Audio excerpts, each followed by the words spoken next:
যত নবী ছিলেন পৃথিবীতে তারা সবাই যত দোয়া করেছেন তার মধ্যে একটা দোয়াকে শ্রেষ্ঠ বলা হয়। শিখিয়ে দেব কোনটা?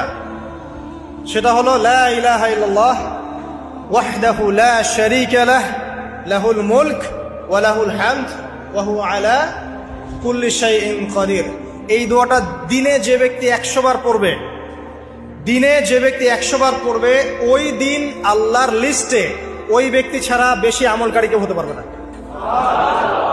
তবে সেই ব্যক্তি ব্যতীত যে এর চেয়ে বেশি পড়েছে, কেউ 200, 300, 500 পড়েছে, তখন সে বেশি র্যাঙ্কিংয়ে শীর্ষে চলে যাবে আর কি। মিনিমাম 100 বার।